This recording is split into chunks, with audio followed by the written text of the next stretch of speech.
de debates com o tema Tecnologias e Inteligência Artificial na Segurança Pública. Informamos que as perguntas ao palestrante poderão ser feitas por meio do acesso ao QR Code projetado na tela. E, para mediar o debate, convidamos o professor doutor Vinícius Ramos, que receberá os seguintes painelistas.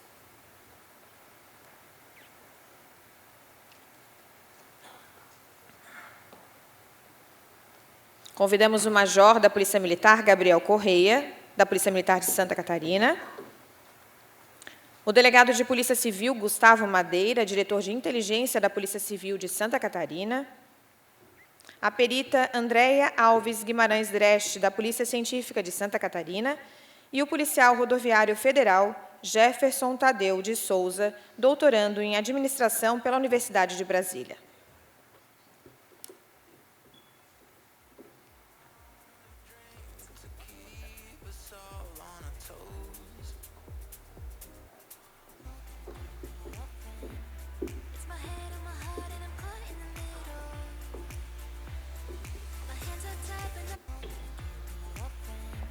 Com a palavra, o professor doutor Vinícius Ramos.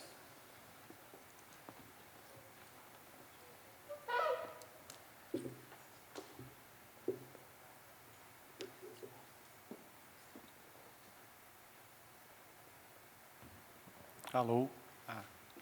Pegadinha. Bom, boa tarde a todos, né? Como já foi anunciado, participaremos agora desse segundo painel, painel de tecnologias e inteligência artificial na segurança pública, um tema muito badalado, né, ultimamente, e eu fico feliz de receber os 4 integrantes de instituições de segurança públicas distintos aqui, para que a gente possa discutir e debater um pouco sobre tecnologias e inteligência artificial. Então, falar um pouquinho, bem rapidamente aqui, depois, claro, vocês se apresentam, né, com mais propriedade.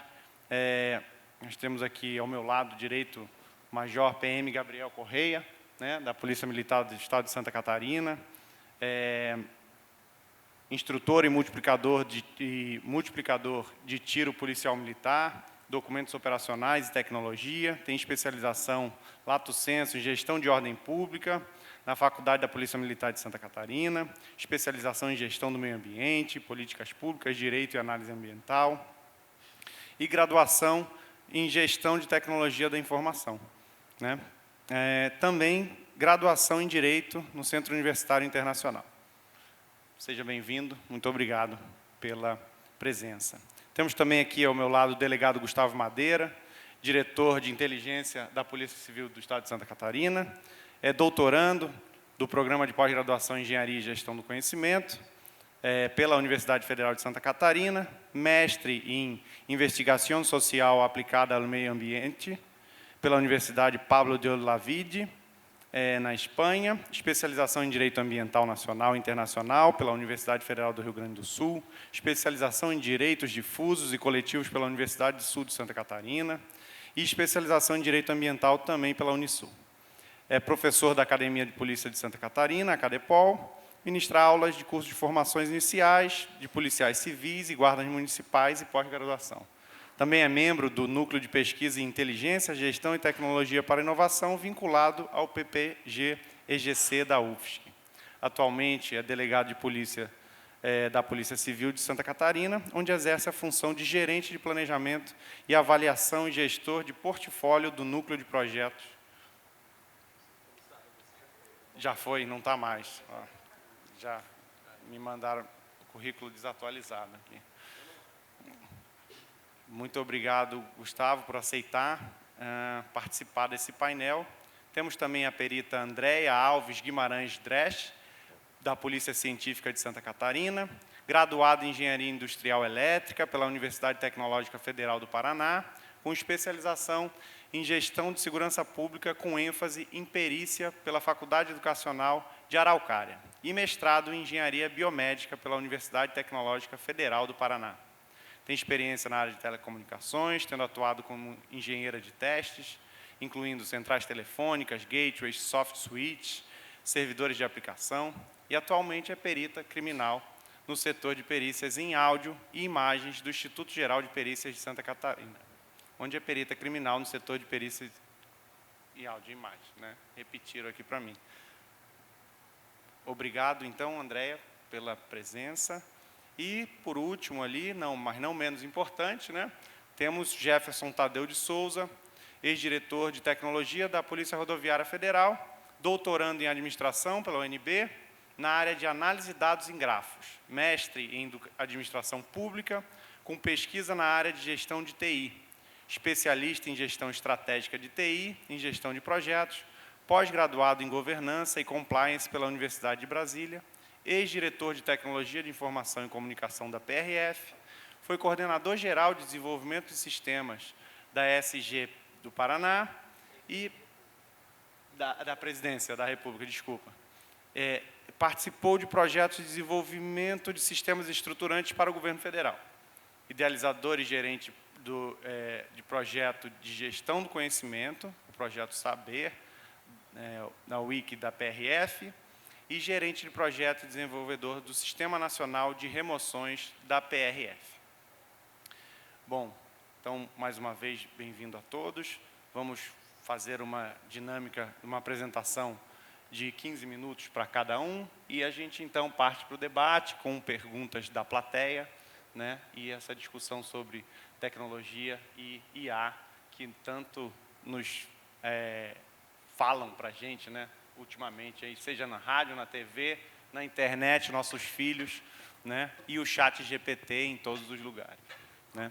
Então, vamos começar, então, com o Gabriel, por favor. Tá? Fica à vontade, 15 minutinhos.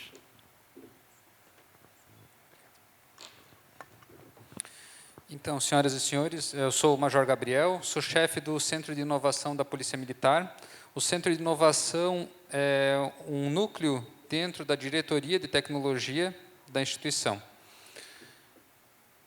O que falar sobre inteligência artificial e evolução institucional, né? Eu peguei um tema, é algo complexo, grandioso, mas eu peguei um tema específico para tratar aqui com os senhores. Eu acho que o objetivo principal é a gente instigar os colegas aí sobre a possível aplicação da inteligência artificial. Inicialmente, nossa missão constitucional, polícia ostensiva e preservação da ordem pública. No que se traduz polícia ostensiva e preservação da ordem pública e o que isso tem a ver com inteligência artificial? A gente traduz isso como, de forma bem simplista, né? Isso é complexo, existem a gente estuda isso em 4 núcleos ali de polícia ostensiva, mas se traduz em ser visto pela presença e preservar a ordem pública, né? Então, eu estou presente em determinado local e evito a quebra da ordem pública. Isso é o que se espera com essa preservação. E o que isso tem a ver com inteligência artificial? A gente vai ver ali um pouco à frente. Inicialmente, como é que a instituição tem evoluído para chegar nos níveis atuais, a gente discutir inteligência artificial. Primeiro, padronização de formulários.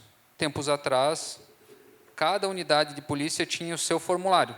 Então, cada um preenchia o seu registro de ocorrência, cada um tinha a sua forma de trabalho, não existia um protocolo unificado, existia uma padronização local. Inclusive, os formulários traziam no cabeçalho a OPM em que se estava trabalhando. Qual a dificuldade disso?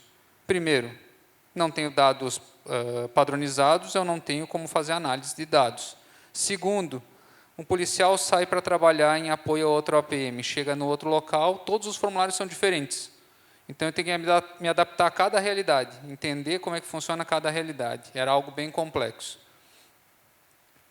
Aqui a gente tem um modelo desse formulário, né, que era no papel. Aqui já está um pouco avançado, não era a primeira versão, já é um modelo estadual, de um acidente de trânsito. Num segundo momento, o que aconteceu? A digitalização desse formulário. Então, agora eu já tenho um padrão, vamos transformar isso em um meio digital. Qual a facilidade de eu ter um meio digital? A primeira delas é facilmente alterável. Eu tenho um formulário escrito, eu preciso alterar um campo, eu preciso reimprimir todos esses formulários. No digital, não. Uma vez que eu fiz a alteração, está alterado para todo mundo. Outras facilidades. Os dados estão padronizados e já estão no banco de dados. Então, isso permite um avanço. Como é que aconteceu essa digitalização? A gente tem um vídeo que ilustra bem essa tecnologia que foi implementada na instituição.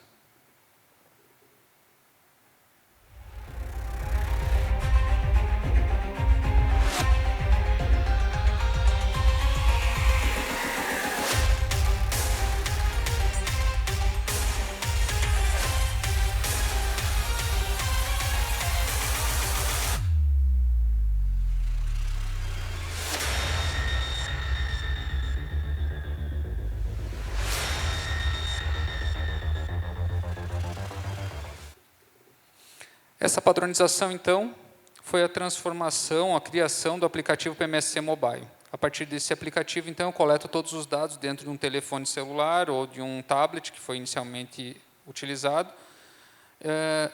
e tem a facilidade de preenchimento, a velocidade de resposta, a correção automática de erros de língua portuguesa, e um grande avanço foi regras de amarração. Nesse formulário foram criados mais de 3.000 regras de amarração, essas regras a gente continua aplicando.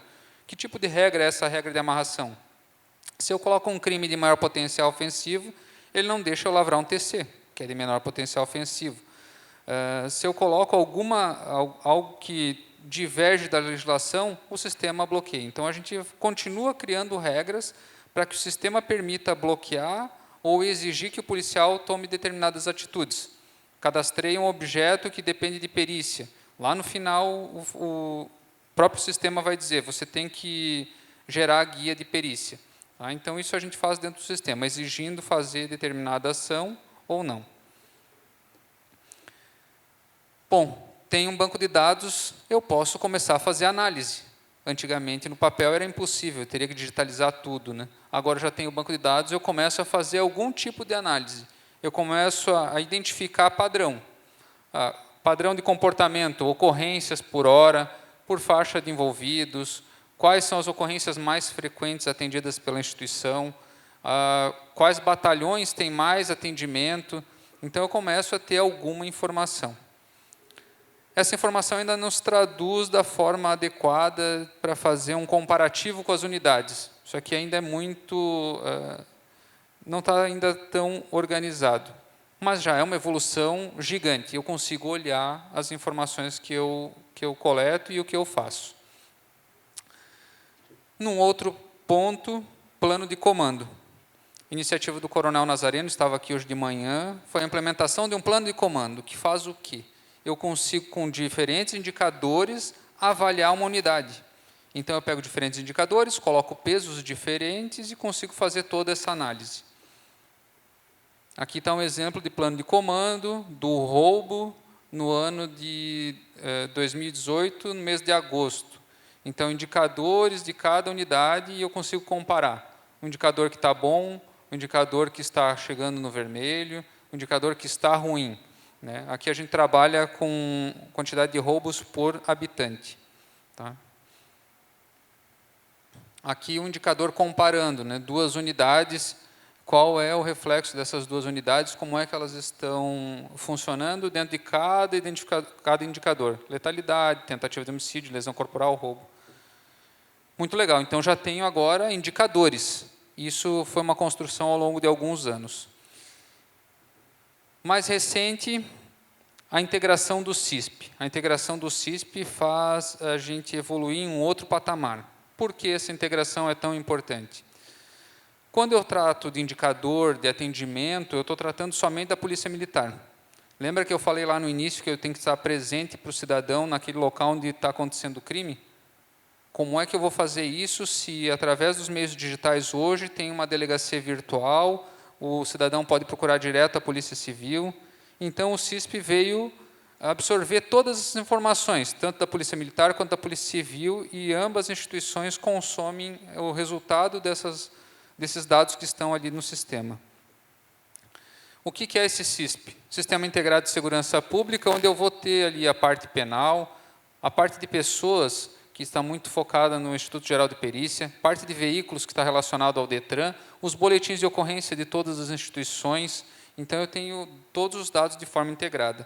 E por que isso é importante e vai impactar naqueles indicadores que a gente falou? Por causa desse outro registro aqui. Eu peguei um retrato dos furtos de 2023.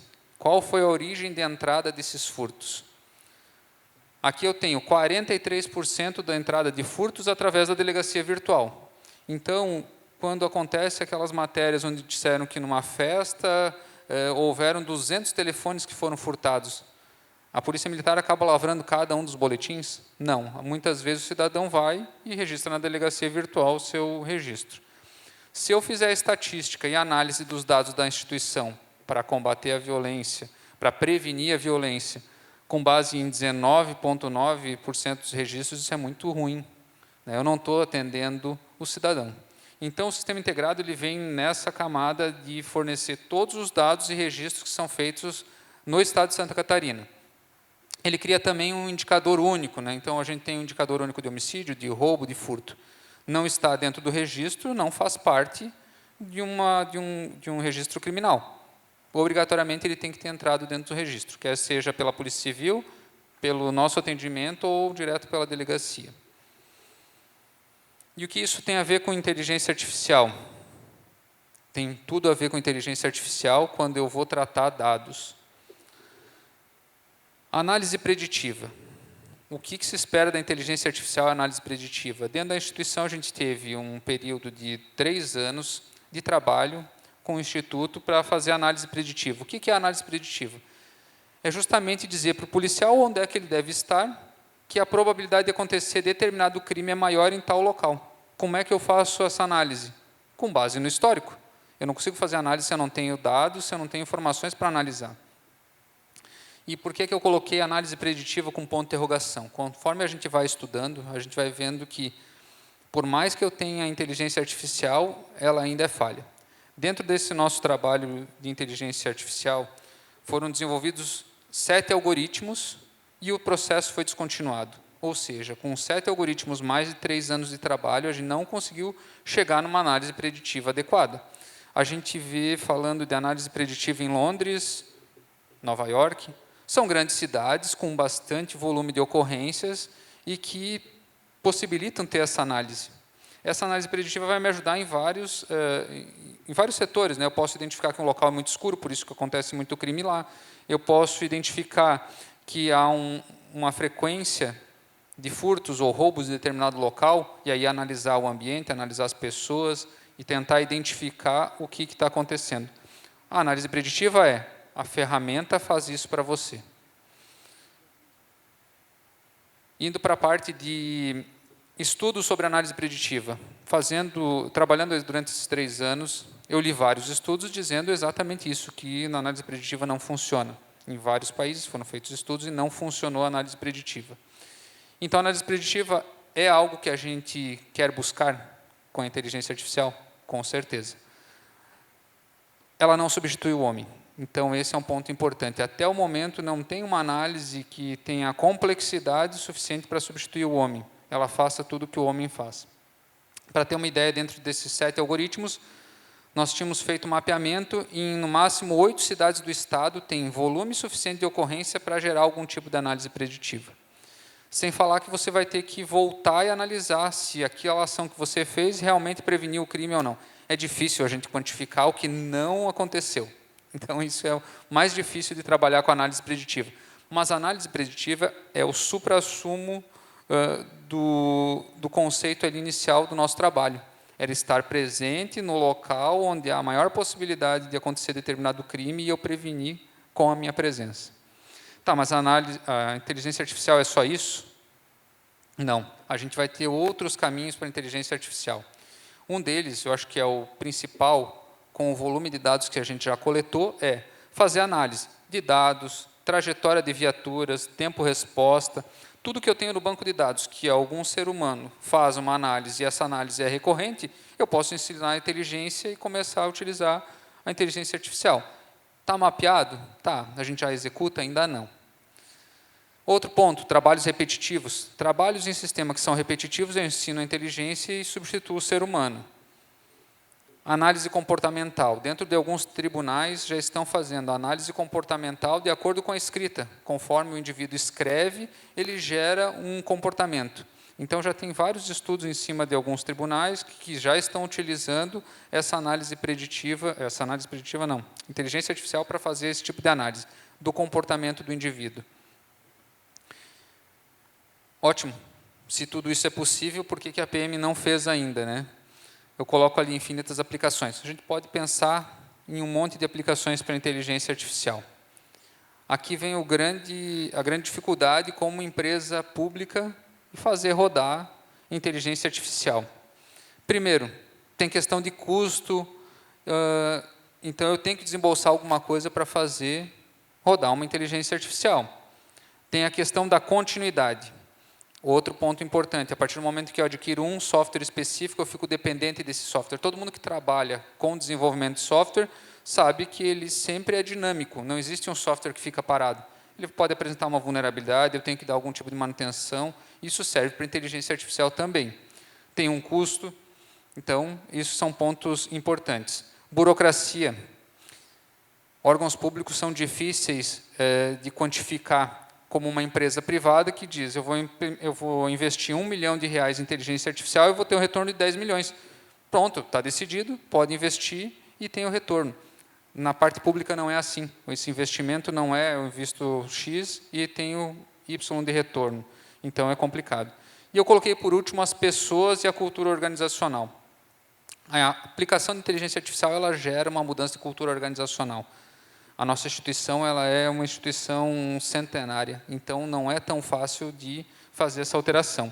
E pessoas? Pessoas elas entram em dois viés. Eu posso ter pessoas para fazer isso dentro do meu time, ou eu preciso ensinar as pessoas as mudanças que vão acontecer. Então, tudo isso é o que traz de desafio e complexidade para a aplicação. A PM está estudando, a gente está trabalhando aí para a implementação de inteligência artificial, mas principalmente focado nesses itens, né? Tem que ter a continuidade. Eu não posso comprar nada que não tenha continuidade, eu não posso comprar nada que não dê resultado. Como o delegado falou de manhã da Polícia Federal, né? A gente tem receio, muitas vezes, de fazer o início do processo e começar esse processo, porque a gente tem uma responsabilidade em cima de tudo que está sendo feito. Muito obrigado, eu acho que é um esboço muito rápido do que a gente faz na instituição e do que a gente está pretendendo para o futuro. Fico no aguardo das perguntas.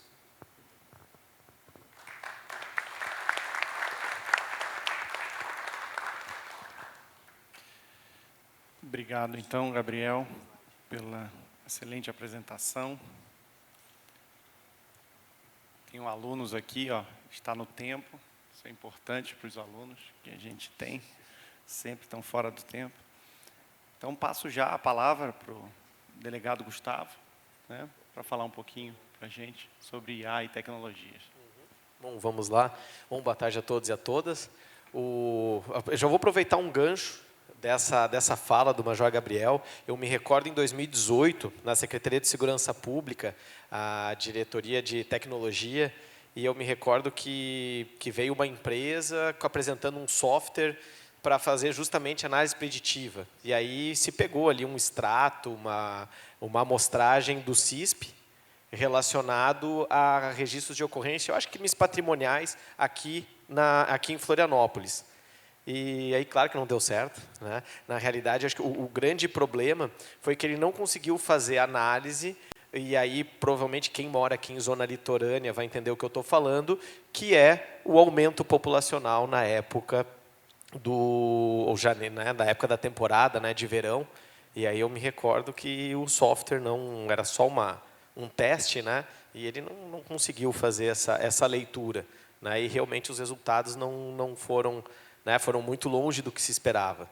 Eu me recordo que foi só um teste da Secretaria de Segurança Pública na época, né, porque de fato a gente tem, pelo menos aqui em Florianópolis, inclusive, eu acredito que em todas as regiões litorâneas aí do Brasil tenham operações específicas, né, como a gente tem aqui Operação Verão, Veraneio, enfim, como se dá o nome, para essa época do ano, porque a gente tem um aumento substancial, né, das ocorrências. Eu me lembro disso, que foram testes feitos lá em 2018, enfim. Mas, realmente, trabalhar com inteligência artificial, a gente fez um teste, já aproveitando também esse gancho. Nós, até em virtude de uma disciplina do Programa de Engenharia e Gestão do Conhecimento, a gente fez uma disciplina de inteligência artificial, e aí eu e um outro colega da Polícia Civil, a gente aproveitou, e aí algo que o Major Gabriel falou muito bem, né, que a gente precisa, para trabalhar com inteligência artificial, uma das coisas é base bem estruturada. Né? A gente tem a base, se a gente não tem uma padronização, uma categorização desses dados, né, depois não vai permitir essa análise de vínculo, permitir o trabalho de algoritmos. E a gente tem, para quem aqui é de Polícia Civil, todas as polícias civis do Brasil, acredito, tenham laboratórios de lavagem de dinheiro. Então, nós temos aqui um laboratório de lavagem de dinheiro, nosso aqui, eu acho que foi o 3º instalado, então já está bem sólido, ou seja, bem maduro o nosso laboratório de lavagem de dinheiro. E aí uma das coisas que a gente fez foi justamente aproveitar essa maturidade do laboratório, a base bem estruturada, e trabalhar alguns algoritmos. Né? Foi com o professor João, está aqui meu orientador, professor João, aproveitar também, né? Meu professor João, melhor orientador de todos, né? Não tenha dúvida. Isso aí, professor. E aí a gente fez alguns testes, né?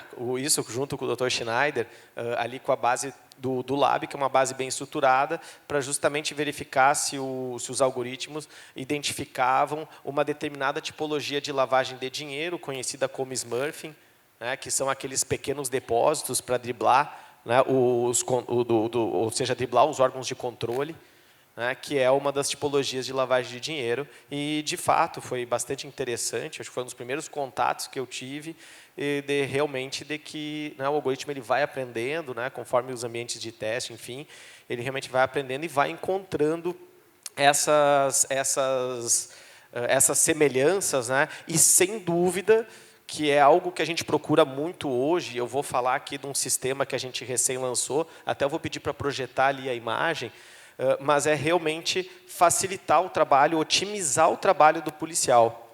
O nosso capital humano, acredito que não seja uma realidade apenas da Polícia Civil, mas é a falta de efetivo. Eu acho que praticamente todas as instituições aqui, né, se alguém não sofre com isso, né, que bom. Né, a gente teve uma viagem institucional esse ano para Israel, ainda bem que foi antes do ataque de Hamas, né, do Hamas, e nós estávamos em Israel e eu achei que lá ia encontrar, né, o diretor da polícia lá ia só falar coisa boa. Né? A gente sentou com ele, a primeira coisa que ele reclamou foi de efetivo. E eu disse, pô, minha nossa, saí do Brasil para chegar aqui, ele reclamar de efetivo também, né, lá em Israel. Então, foi bastante interessante, né? Foi uma viagem justamente para ver essas questões de tecnologia, área de inteligência que eu atuo hoje, enfim. Mas o interessante, né? Então, voltando aqui, né, ou seja, é a gente otimizar o tempo do nosso policial. E hoje, falando de polícia judiciária principalmente, foi bem interessante essa questão do Major Gabriel comentando, por exemplo, da polícia militar, da importância de poder, por exemplo, direcionar o patrulhamento, onde deveria estar, enfim. Qual que é a nossa dificuldade hoje? A nossa principal dificuldade é que o policial, a gente precisa, principalmente policial perfil de analista, porque a investigação, basicamente, ela está concentrada em análise de dados, né? Tanto aquele crime corriqueiro, ordinário, se investiga hoje de uma outra forma, pensando numa criminalidade violenta. A criminalidade violenta, basicamente, ela está na coleta, na extração e na análise de dados. E aí, na criminalidade de massa, que eu comentava antes, lá na apresentação dos artigos, né? Por exemplo, algo que hoje despenca em delegacia de polícia, que são as fraudes financeiras, as fraudes por meio virtual, né, os estelionatos que somos acometidos, aí, assolados todos os dias, né, que é um volume absurdo hoje, seja no Brasil ou qualquer outro lugar do mundo, também ele passa por análise de dados, e muitos dados. Então, hoje é uma realidade de todas as instituições, né? E na polícia judiciária também a gente tem, né, enfrentado isso. E a gente precisa, por óbvio, então, formas de otimizar.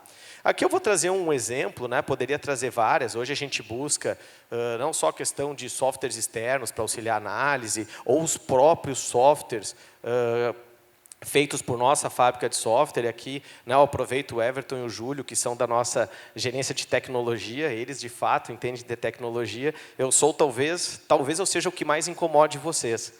Né? Talvez eu seja um dos clientes que mais incomode lá a nossa gerência de tecnologia, com certeza. E uma das coisas que eu provoquei a gerência de tecnologia esse ano foi a questão das denúncias. Eu, no início do ano, assumo a gerência de assumo a diretoria de inteligência da Polícia Civil, e aí, já com o olhar da gestão do conhecimento, da engenharia do conhecimento, eu vejo lá que nós temos um setor, se chama CIOPOL, na diretoria de inteligência, e esse setor ele é rico em informação. Ele é rico em informação. Por quê? Porque esse setor ele concentra todas as denúncias recebidas pela Polícia Civil. E não é pouca, é muita denúncia. Nós temos o Disque Denúncia, que era a forma mais tradicional de receber denúncia, desde 1998. Então, ou seja, a gente está aí captando dados desde 1998, é muita coisa. Aí também nós temos outros canais de denúncia, nós tínhamos um boletim de ocorrência denúncia, que era uma confusão danada, e também, desde 2017, captando denúncia por meio de WhatsApp. Né, em suma, por meio de WhatsApp. E tudo isso pulverizado, nada se comunicando, a gente não ou seja, a gente não gerando nenhuma base de conhecimento, tudo disperso. E aí eu vejo aquilo como, minha nossa, olha o que nós estamos perdendo, nem só como Polícia Civil, mas como segurança pública mesmo.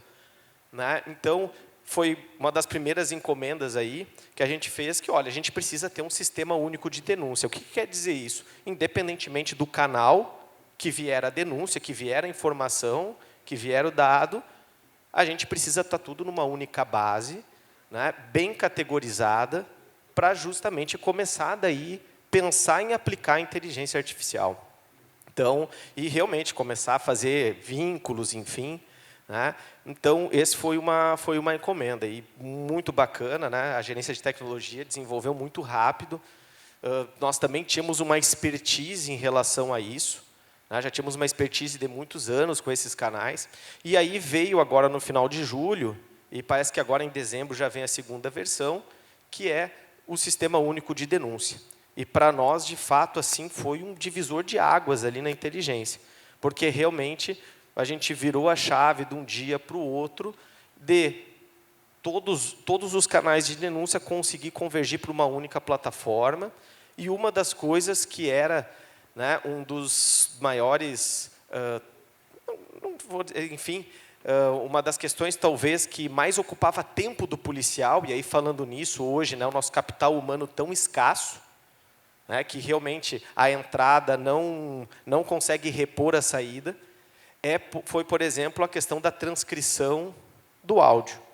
Né? Então, por exemplo, hoje o que vem pelo sistema de denúncia, né, já transcrito, indo para a mesma plataforma, com uma assertividade absurda, e aí, de fato, fazendo uma base de dados independente da denúncia e começar, então, a fazer vínculos entre essas denúncias. Então, foi realmente um grande ganho. Né? Agora, no mês de... Então, aqui, hoje, nós temos... Aqui são os canais hoje de denúncia. Né? Nós temos uma denúncia e a gente consegue ver o aproveitamento disso. A gente tinha, por exemplo, na questão...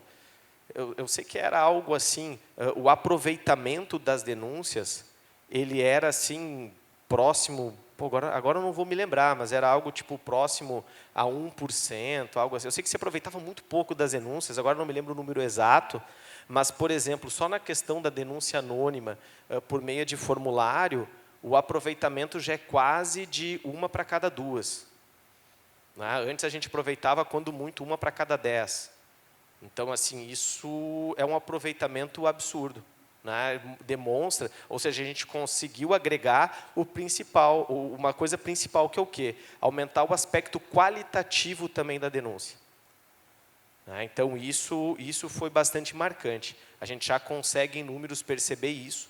de que realmente também aumentou o aspecto qualitativo e, com isso, por óbvio, a gente também prestar um melhor serviço público, né, que é o que a gente sempre já está sempre em busca, todos os órgãos, com certeza. É por isso que aqui a gente está reunido e é por isso que a gente também, fora, né, o nosso cúmulo de atividades, a gente também aí está buscando aí se qualificar, né, além da instituição, além das nossas academias. Bom, então nós temos hoje, né, continuamos então com denúncia WhatsApp, o DISC 181, que migrou agora, o denúncia anônima, e aí o denúncia escola, que é a mesma coisa, só que em virtude das questões hoje, né, das ameaças, instigação, ataques à escola, tem um formulário separado, mas todos convergindo para uma mesma plataforma, que nos permite, então, a partir de agora, já trabalhar então com inteligência artificial aí da mesma forma, por exemplo, lá na base do Lab. Eu acho que agora, né, e aí já encerrando minha fala, nós temos trabalhando, né, lá na gerência de tecnologia outros desafios, né, que é o inquérito digital, provavelmente entra então o ano que vem, né, até a gente conversava antes sobre isso, né, com o Major Gabriel. Na realidade, a gente vai na mesma esteira da polícia científica e da polícia militar, com sistema próprio, já integrado ao CISP, enfim, e aquela coisa, categorizando, né, esses dados da melhor forma para, de fato, também a gente conseguir fazer vínculos entre as investigações, coisa que hoje a gente não consegue fazer em questão de procedimento. A gente tem feito em boletim de ocorrência por meio dos dados unificados, que já foi comentado, mas não consegue fazer a nível de procedimento, o que é uma perda que a gente tem, a gente pensando, né, mas também é uma oportunidade, e assim, a gente está aproveitando essa oportunidade, então, para lançar o sistema, porque a investigação, ela faz um tratamento do dado, né, e a gente tem, então, um aspecto qualitativo gigante na investigação que, enfim, né, a gente pode, sem dúvida, aí, com o auxílio da inteligência artificial, ter um ganho absurdo aí de encontrar coisas, talvez, que o olho humano não tem encontrado, né? Então, isso, eu não tenho dúvida que, provavelmente, da mesma forma do sistema de denúncias, que já está sendo um sucesso, porque realmente trouxe um aspecto qualitativo para a nossa denúncia que nós não tínhamos. A gente está conseguindo aproveitar muito mais a denúncia, não tenho dúvida, né, que o inquérito digital, que a nossa fábrica de software também está fazendo, vai trazer um aspecto qualitativo para a investigação, que vai trazer uma mudança organizacional necessária para, de fato, a gente, né, elevar os nossos índices de resolução, que já são bons, para, né, ainda muito melhor. Então, acho que com isso, né, eu trago esse primeiro cenário, aí, alguns cases então, da Polícia Civil, ali no laboratório, aqui na denúncia, e quem sabe o ano que vem aí, a gente vai estar podendo falar então, do inquérito digital. Obrigado.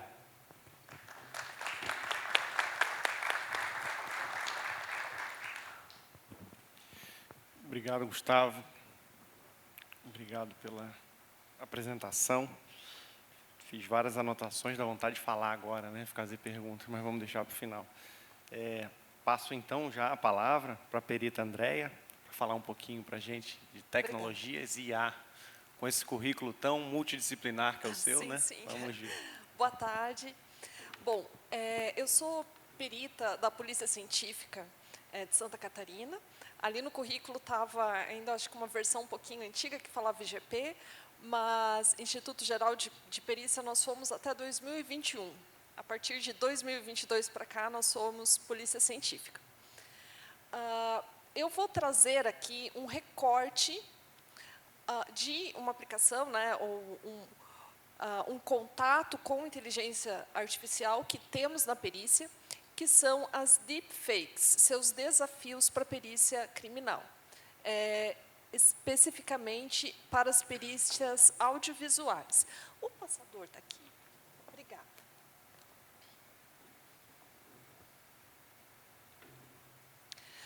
Bom, criminalística, né? Perícia. A perícia criminal trabalha com vestígios. Vestígio é algo, algum traço, algum elemento que vai sobrar após um contato, após por exemplo, uma mancha de sangue, uma impressão papiloscópica. Então, a maioria dos vestígios que nos vêm à mente, né, são vestígios no mundo concreto. Porém, nós temos vestígios no mundo digital. Então, a ciência forense, né, tem esse grande ramo atualmente, que é a ciência forense digital, e eu acredito que raramente um crime é resolvido atualmente sem um dado digital. A ciência digital ela tem alguns desmembramentos. Nós vamos falar um pouquinho agora sobre multimídia forense, ou perícias audiovisuais, que trabalha com áudio e imagem. Dentro desse laboratório, desse setor de perícias audiovisuais, são realizados exames, tanto em áudio, como imagens, vídeos, ou os equipamentos que geram esses conteúdos. E os exames eles podem ser tanto de aquisição ou recuperação desse conteúdo, podem ser de análise e interpretação, mas também podem ser biométricos ou de autenticação. Por exemplo, como biométricos, nós temos exames de comparação de locutores. Quando há um áudio questionado, então, por exemplo, um áudio gravado de um sequestro ou de alguém combinando alguma etapa, né, de um crime, e aí há um outro áudio, um padrão, uma referência daquele suspeito, e é necessário fazer a comparação entre eles para verificar ali características daquela voz, daquela fala, para se chegar a um resultado se são ou não o mesmo locutor.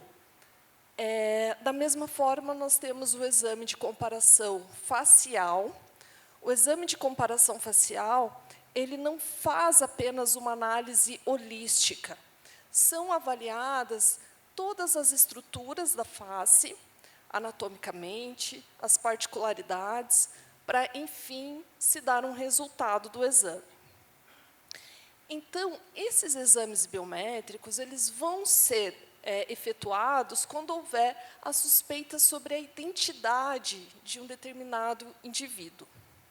Já os exames de autenticação, então, uma verificação de edição ou a verificação da fonte daquele registro audiovisual, vai ocorrer quando há dúvida sobre ou a origem, a fonte daquele material, ou então sobre a possibilidade, né, de ter ocorrido uma modificação semântica daquele conteúdo. Semântico, né, algo que tenha modificado o entendimento daquela cena, ou o entendimento daquela fala.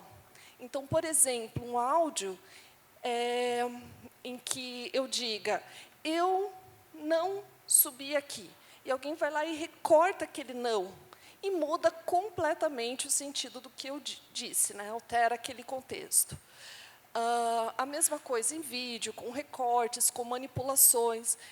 Então, nós fazemos essa busca, essas análises, para buscar esses indícios. Aqui, como um exemplo, né, essa fotografia, ela vem de um software online que executa algumas das análises que nós fazemos no laboratório. Então, está aqui, né, como vocês veem, um objeto todo estranho, e uma paisagem ao fundo. Aqui, um exemplo de técnica que é realizado. Aquelas linhas ali em roxo são áreas clonadas encontradas nessa imagem. Então, essa é uma das análises que nós efetuamos na imagem.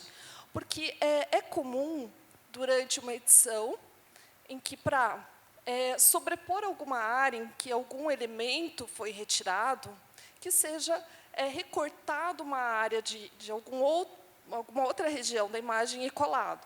Então, a gente sempre realiza essa busca para verificar esse tipo de alteração. Aqui uma outra técnica, que é a análise de elementos de compressão de qualidades, né, de JPEG distintas. Quando algum elemento de imagem é inserido, se é recortado de uma outra imagem com qualidade JPEG diferente, acaba que os coeficientes ali que formam aquela imagem acabam sendo diferentes. A gente consegue, por meio de alguns algoritmos, fazer essa detecção. Bom, aquelas são duas das análises que nós fazemos. Na realidade, no exame de verificação de edição, a gente faz exaustivas análises para tentar localizar alterações que possam ter deixado traços no conteúdo ou na própria compressão da imagem ou do áudio. Algumas vezes, na codificação, a gente analisa o histograma, a gente vai em cada elemento. A gente faz uma busca, por exemplo, de ruído da imagem. Então, muitas vezes, a gente consegue, inclusive, dar uma resposta muito assertiva se uma imagem veio ou não de uma câmera fotográfica, baseado no ruído que os sensores CMOS, né, e CCD daquela câmera possuem. Aí, o que ocorre? Né? Mais recentemente, nós temos a técnica Deep Learning, que é basicamente um método de inteligência artificial. Na realidade, até isso não é exatamente que seja um ramo, né? Mas ele está ali. Muitos autores consideram Deep Learning como uma ramificação de aprendizado de máquina, né? Machine Learning, que, por sua vez, seria um ramo de inteligência artificial. Né? De modo bem simplificado, a gente pode entender assim. Então, o Deep Learning ele vai trabalhar com um volume muito grande de dados de entrada e vai processar esses dados em múltiplas camadas. E, com isso, vai conseguir obter aprendizados, reconhecer padrões. Então, ele necessita de grande volume de entrada. Quando Deep Learning é aplicado para realizar falsificações de imagens, alterações de conteúdo, né, audiovisual, nós temos o termo deepfake. Então, deepfake a gente está acostumado, principalmente com essa técnica aqui, né, que tem aplicativos que realizam essa troca de faces. Aqui nós temos uma troca de dois famosos, né?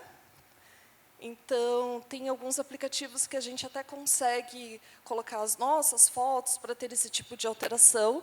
Então, vejam como, nesse caso aqui, além de realizar a troca, houve uma conformação ali na morfologia, até ficaria algo assim que até passaria como possível.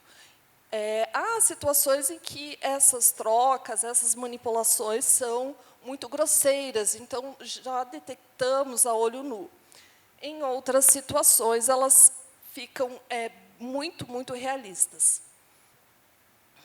Então, esse rosto aqui, pessoal, vejam esse rosto, essa pessoa não existe.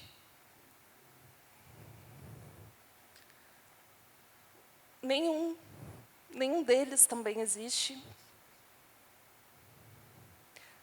Nenhuma delas existe. Então, vejam como é assustadora a capacidade, né, do resultado que a técnica pode trazer. Nós recebermos uma imagem como essa para análise, acaba tendo seus desafios, mas, ainda assim, a gente pegaria elementos. Então, desde, por exemplo, qual é o reflexo que está da câmera, se está no mesmo ponto ali de convergência, a questão de coerência, de consistência da iluminação, de sombras, de reflexo. Nós faríamos uma análise de todos os níveis ali, tanto a nível de pixel como de compressão. Algum detalhe, quando a gente faz essa busca exaustiva, algum detalhe pode entregar aquela manipulação. Nós fazemos também análise de metadados, né? A investigação, algumas vezes, se apoia, né, em dados OSINT, que são dados de fontes abertas, e um dos tipos, né, de dados acabam, algumas vezes, estando embarcados dentro da imagem. Metadado, né, dado sobre outro dado, e, assim, há toda uma área de estudo que avalia milhões e milhões de imagens de câmeras distintas para verificar esses padrões de metadados. Então, isso nós analisamos também. Todo esse conjunto de estrutura de arquivo, de metadados, de conteúdo da imagem, de consistências físicas, né, ou acústicas, no caso de áudio. Agora, o que vai ficando realmente assustador, né, a facilidade com que as pessoas têm de executar, de realizar essas, de utilizar esses algoritmos, que podem ser usados para o bem, né, para exercer a criatividade, para que se consiga um maior domínio da tecnologia, mas há coisas como essa, né, bem recente ali, de alunos que criaram nudes de colegas utilizando inteligência artificial.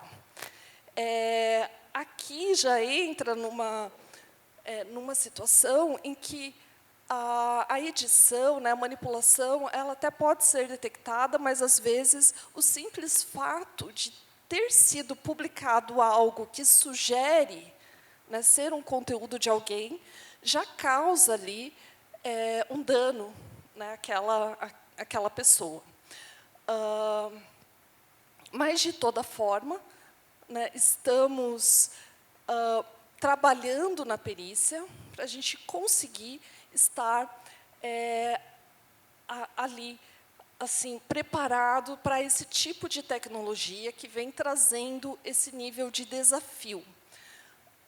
Então, da mesma forma como essas técnicas, esses algoritmos surgem ali para dificultar a nossa vida, né, para trazer esse tipo de conteúdo, também poderá ser utilizado para nos auxiliar como ferramenta. Como foi falado, né, pelos colegas, a inteligência artificial necessita de dados, necessita ser alimentado para que ele consiga aprender e consiga detectar padrões, estabelecer relações. Então, por isso a gente não consegue aplicar sempre, em todo caso, mas algumas vezes é possível. E, quando é possível, a gente pode ter ali algoritmos dedicados para análises específicas, para triagens de material, algumas vezes para realizar alguma análise em conjunto. Esse trabalho de colegas da Polícia Federal foi de um método que eles desenvolveram para detecção de deepfakes, especificamente do tipo de face swap, né, troca de rostos.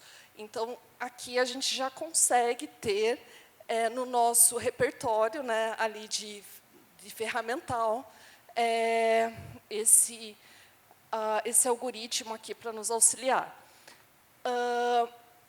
Não é tão simples, porque qualquer sistema desse, para que a gente possa utilizar, além de haver um grande volume de dados, ele tem que ser condizente com aquele material que nós temos.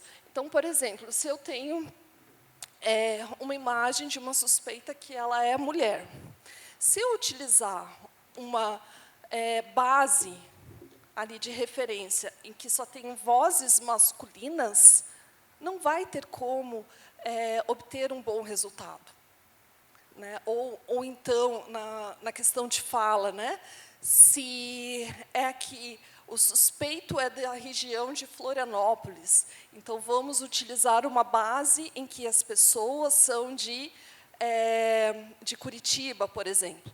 Então, esses são desafios assim, para a gente empregar de forma tão global, mas, ainda assim, em situações específicas, a gente tem conseguido.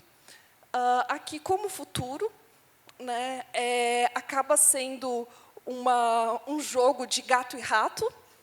A criminalidade, né, vai se aproveitando de tecnologias e vai evoluindo, e nós temos que acompanhar essa evolução. Para vencer isso, para a gente conseguir, né, estar apto ali a enfrentar, nós necessitamos muito da academia, da universidade, da pesquisa, para que estejam sempre nos alimentando.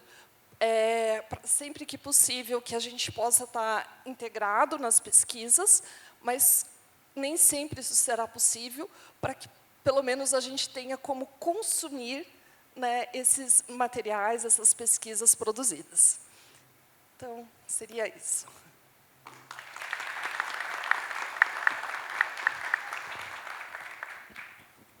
Obrigado, Andréia. Muito didática. Vou até convidá-la para minhas aulas de Deep Learning, né? Para ser mais didático que eu, meus alunos que não ouçam. Né? Dando continuidade, vamos chamar, então, o Jefferson Tadeu, né? Para falar um pouquinho sobre tecnologias e IA para a gente. Por favor. Boa tarde aos colegas aqui. Boa tarde, senhores. Eu escolhi um assunto para a gente discutir, é mais um assunto provocativo do que a apresentação de resultados em si, embora nós já estejamos trabalhando com isso na Polícia Rodoviária Federal, fazendo alguns protótipos, alguma coisa já está bastante implementada. Mas a ideia de hoje é discutir sobre o uso da inteligência artificial para aumentar a segurança jurídica dos operadores da segurança pública na abordagem policial. DataVene, né, aos autores aqui da área de inteligência artificial, eu só gostaria da gente pensar um pouco sobre a inteligência artificial, porque nós temos uma questão aqui de que, como foi muito bem falado pelo colega, ela não prescinde da atuação humana. Nós temos um problema aqui que é praticamente o problema de entropia. O processo de construção de uma solução de inteligência artificial, ele se aproxima muito de um processo de pesquisa. Por quê? É necessário, primeiro, a gente elaborar uma boa pergunta, né, a ser solucionada. Depois, é necessário também que a gente tenha dados de qualidade, como foi falado aqui pelos colegas também, porque sem dados de qualidade a gente não vai ter uma resposta de qualidade a uma pergunta que, acaso tenha sido bem feita. Também é necessário escolher um bom método de pesquisa, né? Então, nós temos aí vários métodos aí dentro, por exemplo, da machine learning, que você pode utilizar, aqueles mais rústicos, né? Por exemplo, uma regressão linear, uma regressão logística, né? Uma análise em rede, etc. Mas sempre é necessário escolher um dos métodos para o qual você vai construir uma solução de inteligência artificial.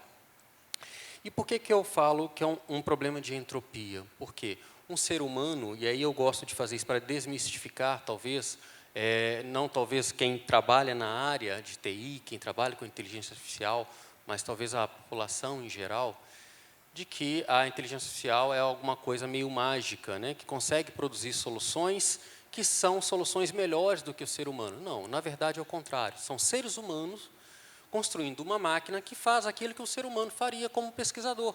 Né? O ser humano, ele faz uma boa pergunta, ele coleta os dados, ele aplica um dos métodos, e aí a inteligência artificial talvez seja o sonho de Pitágoras, né, o sonho pitagórico, né, porque nada mais é que a redução do mundo que eu vejo em números, para depois disso aplicar um método matemático e construir uma expressão matemática da qual você vai aplicar uma entrada de dados e ele vai te dar uma saída de dados e depois a retransformação disso numa mensagem humana entendível.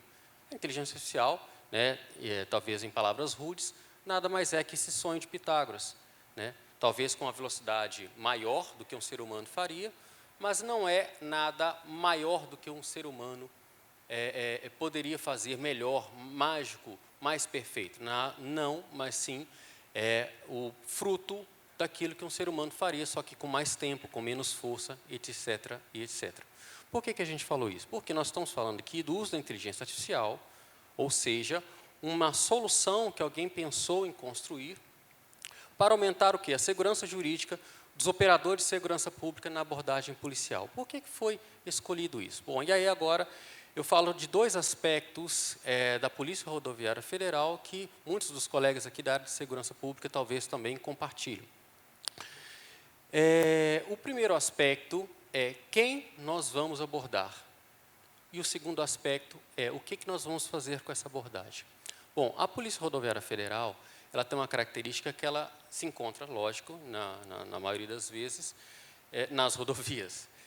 E como o transporte público, o modal principal brasileiro são as rodovias, você pode se deparar com N casos que estão vindo de lá para cá.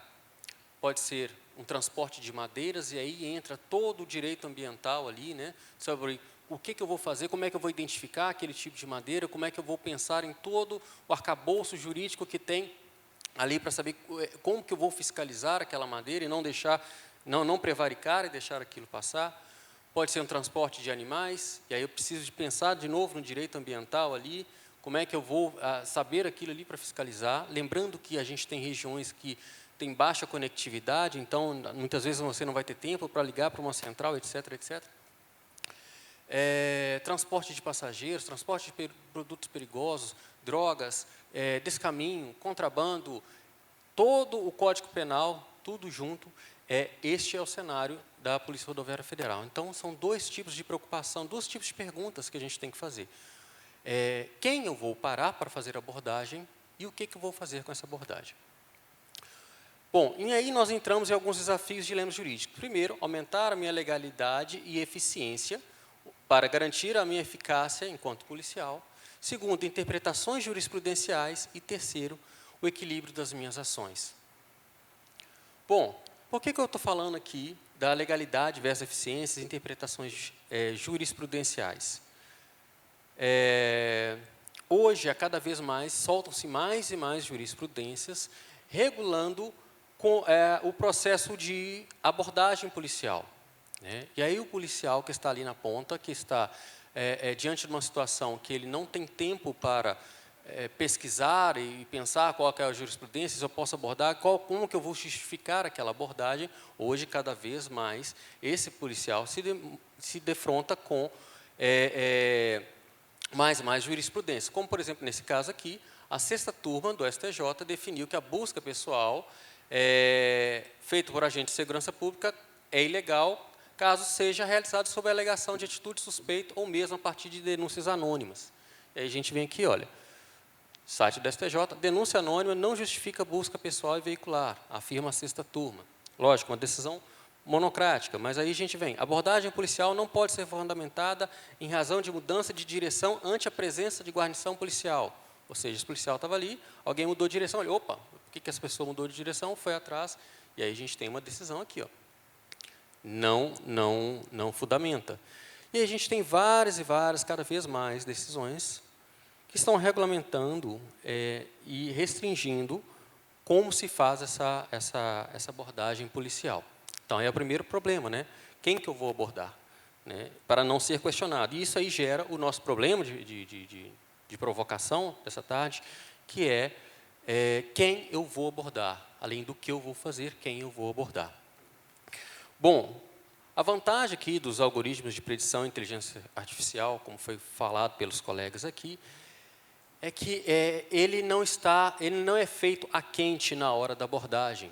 Na verdade, você tem um tempo como pesquisador, como um engenheiro de conhecimento para sentar, pensar 1 hora, 2, 1 semana, 1 mês, 1 ano, e você criar um algoritmo de resposta que possa ajudar a selecionar, previamente selecionar e indicar ao policial se aquela atitude pode ser, se aquele indivíduo pode ser abordado, deve ser abordado ou não.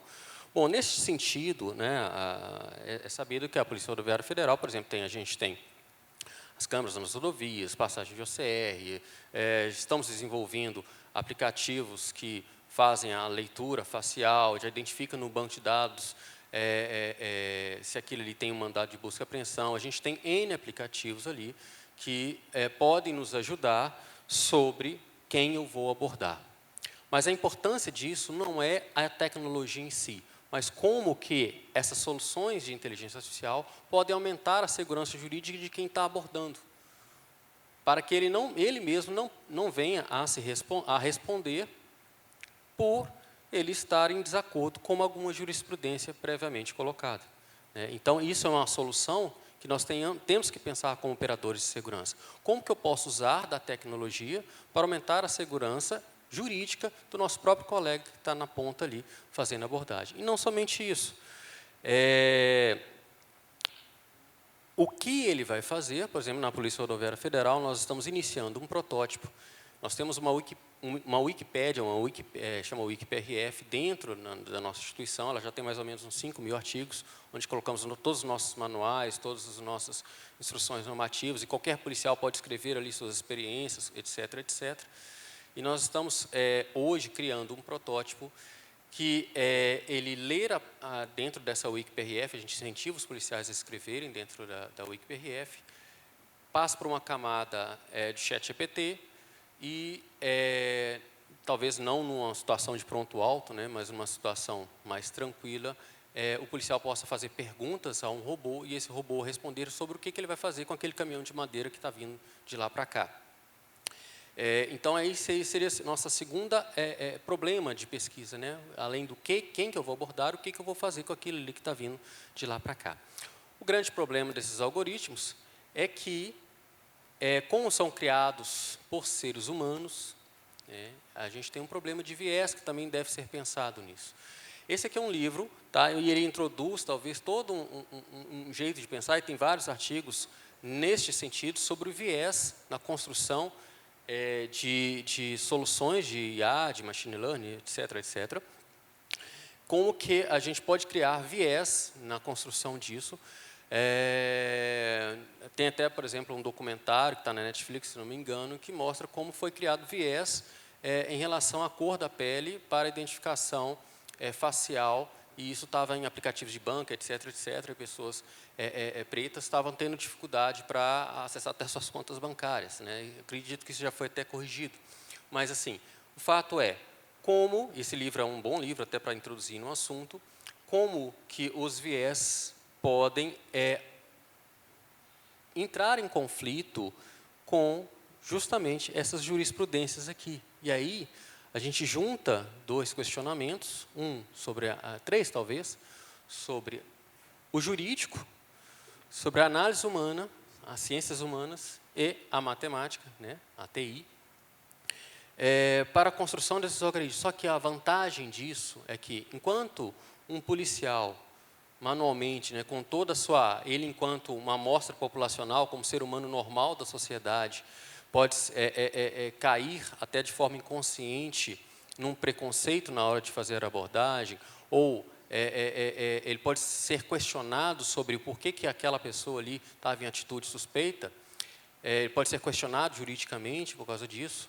Quando a gente pode parar para pensar sobre como que os algoritmos de inteligência artificial podem auxiliar o policial, a gente tem tempo para fazer uma boa construção, retirar os vieses que talvez um ser humano poderia ter na abordagem prática ali, sem tempo para pensar, e construir algoritmos mais humanos e livres de questionamento, menos suscetíveis a questionamento, e que deem maior segurança ao policial para fazer sua abordagem.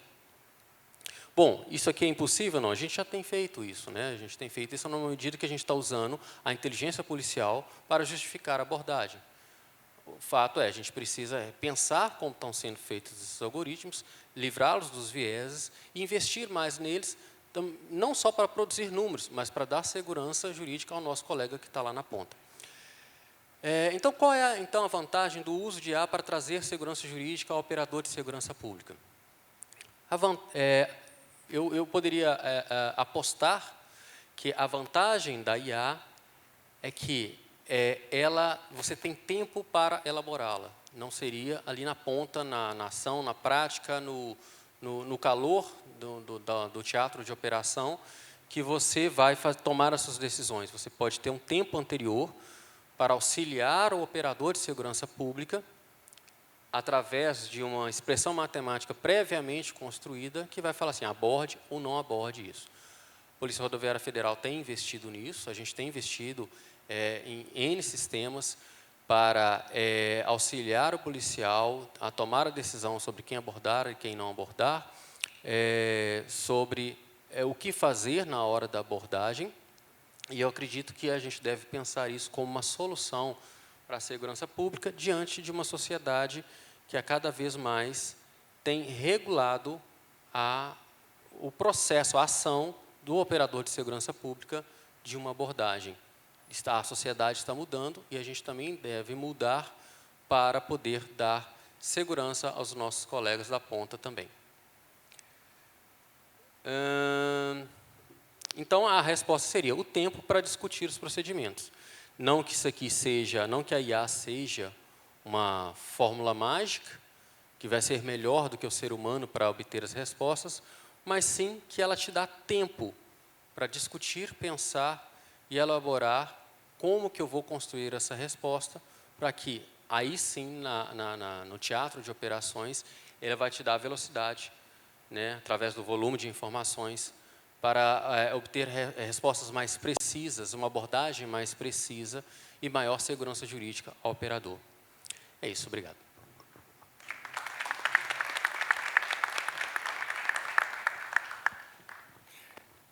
Obrigado, Tadeu, muito obrigado.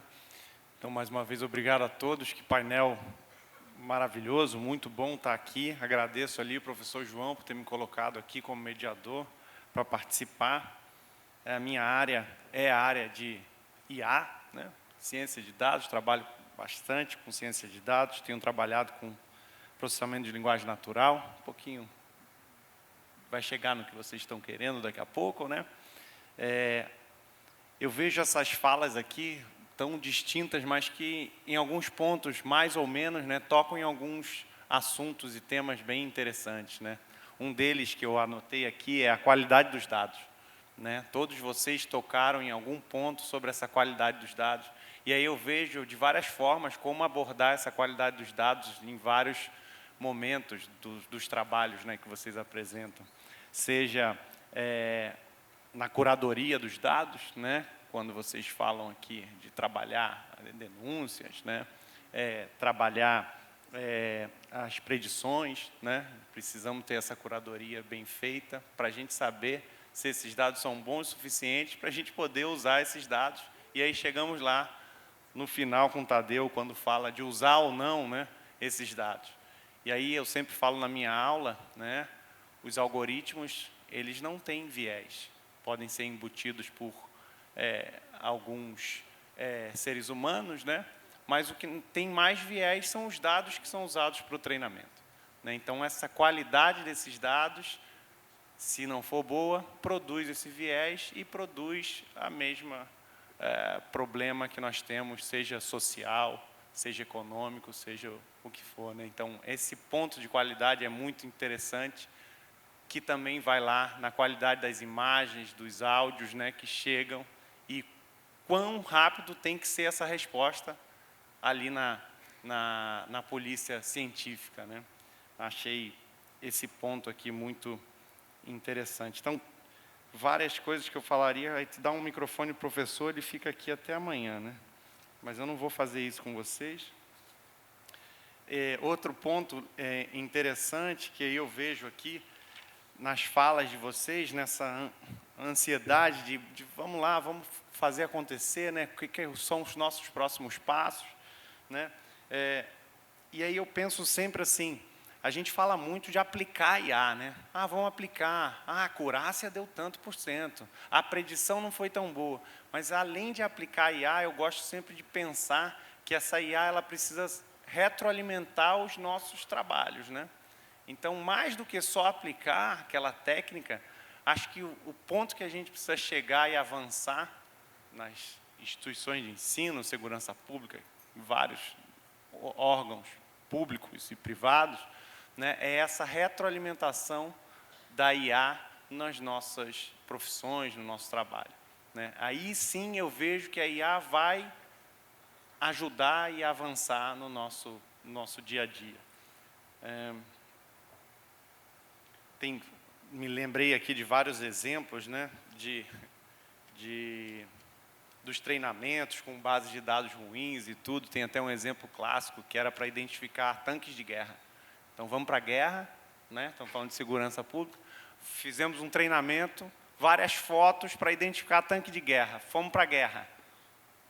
Era inverno na Europa. E treinaram com fotos o quê? No verão europeu.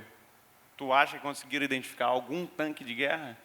Num inverno com neve, tudo branco, né? Tudo cinza. Enquanto o treinamento foi feito com os tanques de guerra lá, posicionado, paradão, né, tomando sol. Então, não dá, né, se não temos qualidade, se a gente não sabe usar esses dados. Bom, eu não vou fazer perguntas, vou deixar para o público, recebi perguntas aqui do público. Tem uma pergunta mais geral, que eu acho que cada um poderia responder da sua atividade, né? Que como é que vocês veem os entraves, né, para avançar a IA na segurança pública? Se é um problema jurídico, né, que foi colocado, se é financeiro, técnico, político, o que vocês veem como o principal entrave na área de vocês para avançar e utilizar essas técnicas de IA no trabalho de vocês? Aí vamos começar pelo Tadeu. Bom, eu vejo que eu poderia responder que são 2 itens que a gente pode colocar na mesa, né? A priori, acho que o primeiro seria, nós temos um problema do custo da inteligência artificial, né? Não é uma solução barata. Você tem o custo da infraestrutura, que é alto, você tem as dificuldades contratuais, de você ter uma boa equipe, né, um bom contrato, com uma boa empresa. E isso é muito novo para a administração pública, e a administração pública ela demora muito a ter maturidade de construção de bons termos de referência para ter uma boa empresa que geralmente é terceirizada, serviço, raramente é dos próprios profissionais do órgão. Então, esse acho que é um primeiro entrave. Você geralmente tem soluções ruins por causa de um contrato ruim, de um termo de referência ruim, por causa de uma inexperiência, uma falta de maturidade, porque isso ainda é muito novo para a administração pública. E o ritmo na administração pública ele é muito mais lento do que, naturalmente mais lento do que na privada. O segundo problema que eu vejo, que nós falamos muito aqui, sobre a entrada dos dados, né? E aí eu fiz uma pergunta de manhã, no outro local que a gente estava ali, sobre a questão da curadoria dos dados. Geralmente, se entrega à área de TI a responsabilidade da curadoria dos dados, né? Assim, quem que é o responsável? Ah, não, é banco de dados, então é TI. Mas, na verdade, não. Quem é que produz, quem é que pensa na estruturação, quem é que conhece quais são os atributos de qualquer ontologia que existe, de qualquer ente que existe, sobre uma coisa muito específica? É a área demandante. Só que essa falta, talvez, de conhecimento, de uma estruturação, digamos, de um método mais científico, mais estruturado, mais matemático, sobre o seu fazer do dia a dia, essa falta disso numa área demandante acaba fazendo uma construção de dados ruins, que leva a um banco de dados ruim, que leva a dificuldade de fazer interpretação de dados e criar algoritmos. Então, talvez eu chamaria a atenção.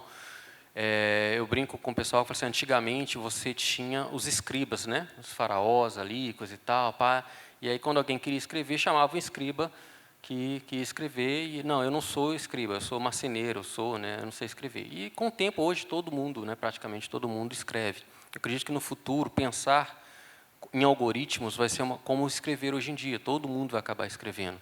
E aí as pessoas, hoje, os demandantes, devem começar a pensar que o processo de pensar uma estruturação de dados não é um processo da TI, é um processo de qualquer um, e que ele leva muito à qualidade dos dados, que leva muito à melhoria de uma futura solução de IA, que poderia ser um desentrave para aprimoramento e aplicação da inteligência artificial na segurança pública.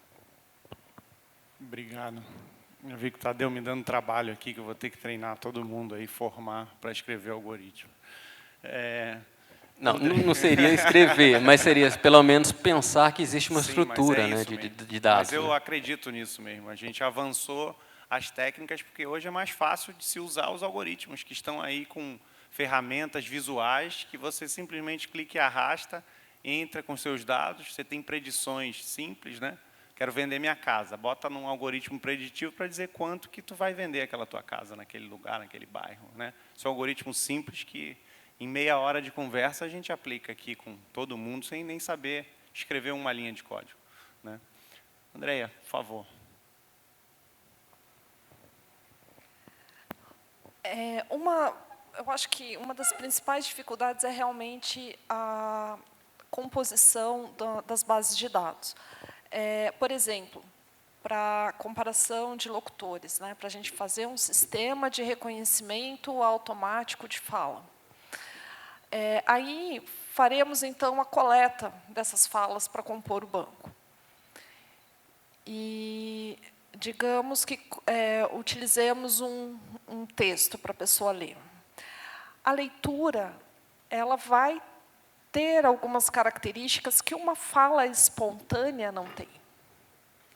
Então, você pode, de repente, não ter uma qualidade decente ali para comparação.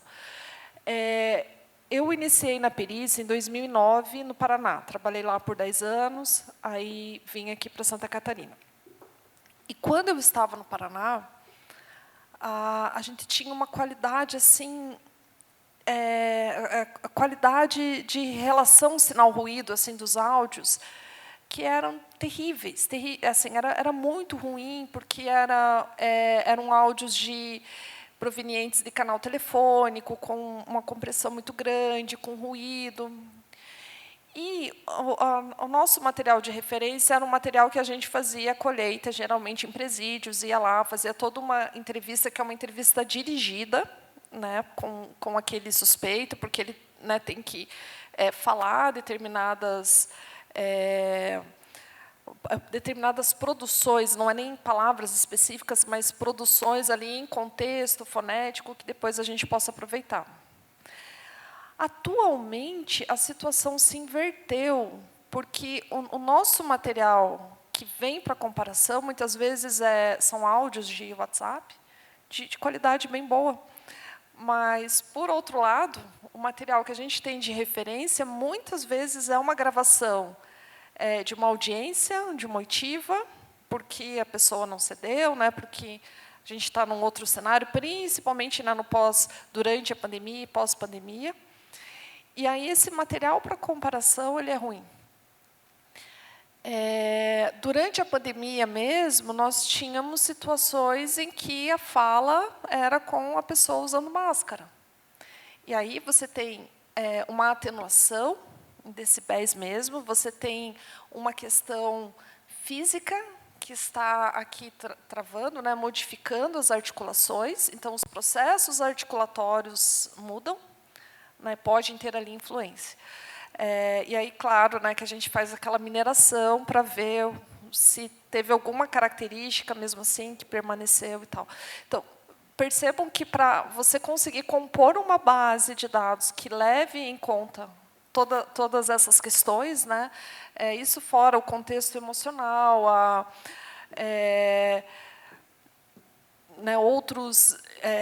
a pessoa, quando ela está falando num contexto ou em outro, ela modifica. Então, de repente, você está com com áudios ali de audiência em que a pessoa está, né, com o juiz na frente ou com o delegado, sim senhor, não senhor, né, e lá na gravação do crime era, né, algo ali, né, bem mais na gíria e tal. Então, assim, parte de dados é a dificuldade. Bom, obrigado. Gustavo, eu vou receber aqui no ponto eletrônico, tá?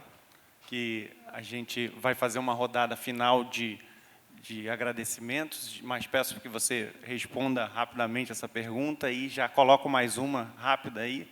Pessoas perguntando sobre se tem algumas ferramentas ou se vocês têm usado alguma coisa para identificar denúncias falsas. E também pergunto para o Major Gabriel também, se tem alguma ferramenta que vocês estão pensando ou já usaram para essa predição. Né? E aí depois passo a palavra para todos para finalizar os agradecimentos, porque a gente já passou da hora aqui, estão me cobrando no ponto eletrônico aqui. Bacana, vamos lá.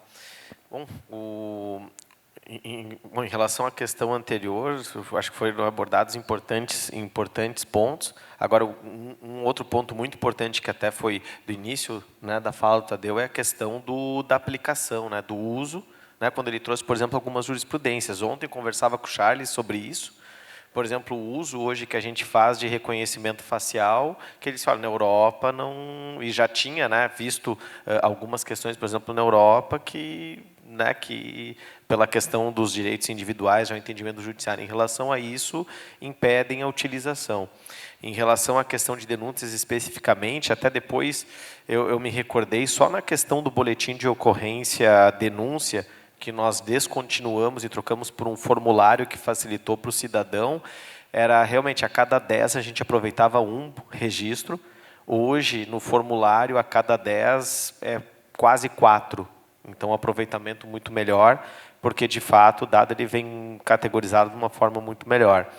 E agora, em relação a denúncias falsas, né, ou, enfim... na realidade, hoje a gente vai muito da análise do policial ainda. Né? Então, os policiais recebem essas denúncias, se não tem, claro, um mínimo daquilo que é possível fazer esse repasse para os núcleos de inteligência, ou seja, para os policiais, né, para todo o Estado. E, então, mas especificamente utilizando inteligência artificial para isso ainda não. Então, primeiro, com relação à questão da análise preditiva. Nós fizemos um trabalho de 3 anos com análise preditiva junto ao Instituto, então foi feito um trabalho extenso que resultaram 7 algoritmos. Talvez o caminho que foi percorrido tenha sido errado, né? Então, eu não fiz primeiro a curadoria dos dados, para depois fazer a análise preditiva. Correção de outras informações, de outros elementos que a gente coletava na ponta, né? Que ao longo do tempo eles foram dificultando a coleta e deteriorando o que são pontos de georreferência da viatura.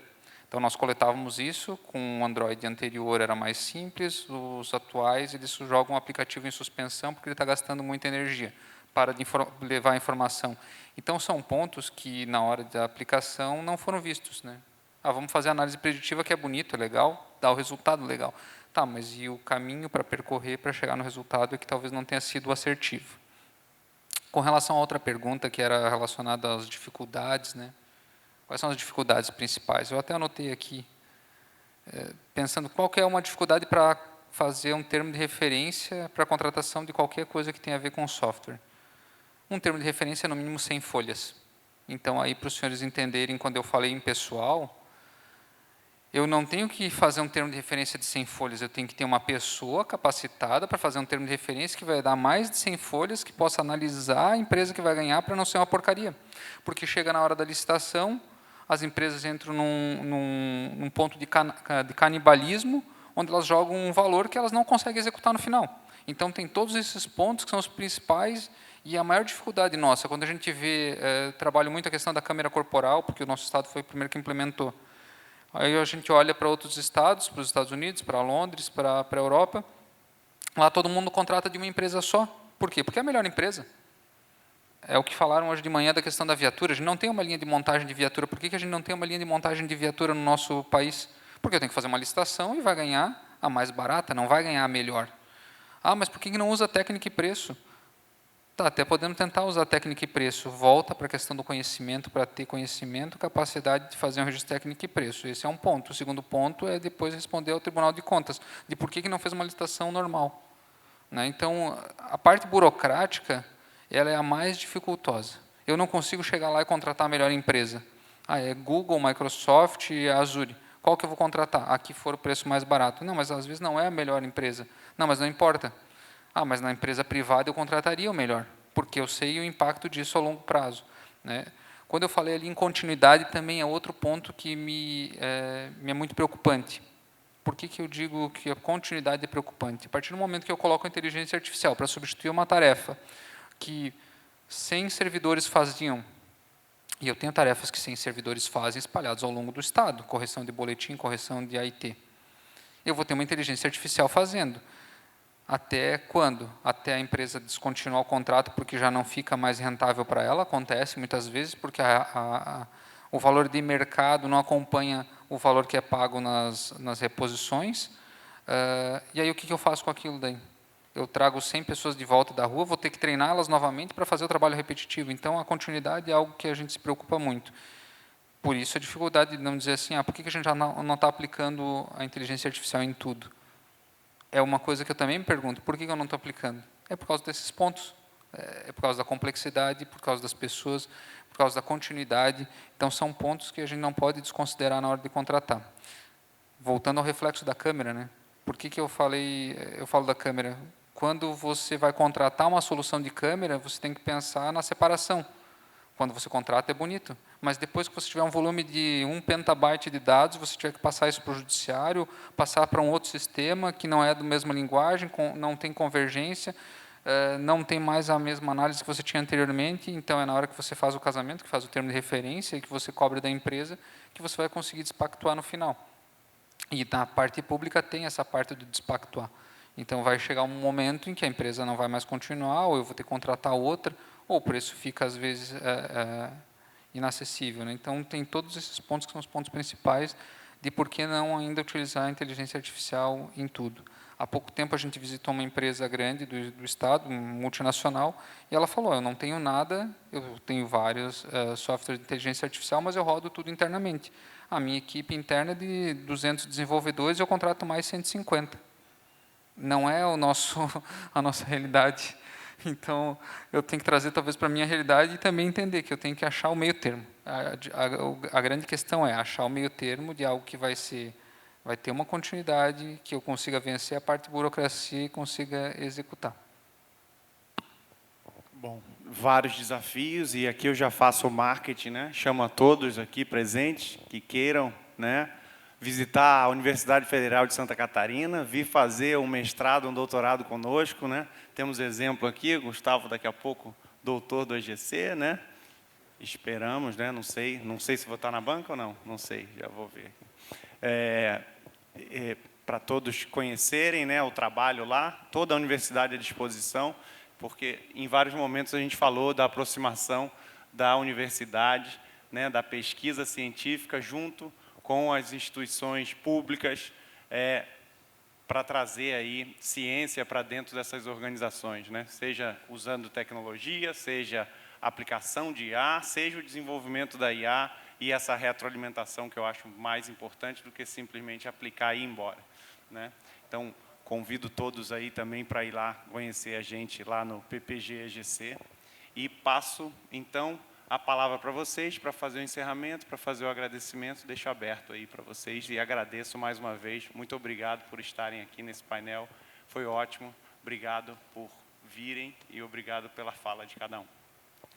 Deixa eu fazer o último. A gente vai terminar depois da fala deles, mas eu gostaria que vocês ficassem mais 5 minutinhos depois, porque nós entregaremos aqui a medalha para o melhor trabalho científico do Seminário Internacional do SICT. Tá? Então, mais 5 minutinhos que a gente vai fazer depois de finalizar a entrega aqui para o melhor trabalho. Então, por favor. Então, eu só tenho a agradecer, eu acho que é uma oportunidade nós passarmos um pouquinho do que a instituição está pensando na parte de inovação e o que a gente está querendo para o futuro, né? Eu acho que essa aproximação de universidade é muito importante. Talvez a universidade vai nos dar algum apoio. Então, a gente vai atrás da universidade também para nos ajudar nesse aspecto. Agradecer aí aos demais colegas. O delegado Madeira, acho que é o que eu tenho mais contato aqui, então a gente já troca bastante figurinha, mas eu acho que é muito importante. E a gente vem buscando também essa troca de figurinha com a parte privada, né? Eles avançam muito porque, como eu falei, o recurso vai trazer economia? Vai, então eu aplico. Então é muito mais fácil numa empresa privada e eu consigo escolher o melhor, não preciso escolher o mais barato. Tá? Agradeço a todos. Bom, também só agradecer o professor, agradecer aos colegas de mesa, agradecer o convite, agradecer o meu orientador. E realmente, eu posso dizer que, pelo menos eu vejo na Polícia Civil, não é só o meu caso, mas todos ali que se aventuraram, né, realmente dentro da rotina do trabalho policial, quando comentava, e procurar também ir para a academia, estudar, sem dúvida, isso traz um outro olhar para nós. Né, e eu digo o reflexo disso, por exemplo, é o próprio sistema ali que eu mostrei para vocês, que realmente está trazendo um resultado realmente muito bom para nós, foi de já chegar, assumir um setor e já olhar, não, espera aí, né, como é que não estão produzindo conhecimento com essa riqueza de dados aqui? Então, isso, talvez, se realmente não tivesse na academia, não teria esse olhar, né, e aí a gente consegue, sem dúvida, eu acho que com essas experiências, né, sem dúvida, com o apoio da academia, transformar nossas instituições e, sem dúvida, prestar um melhor serviço público. Eu agradeço o convite, agradeço aos colegas. Meu agradecimento vai também ao diretor da Academia de Perícias, o Luan, que não pôde estar presente.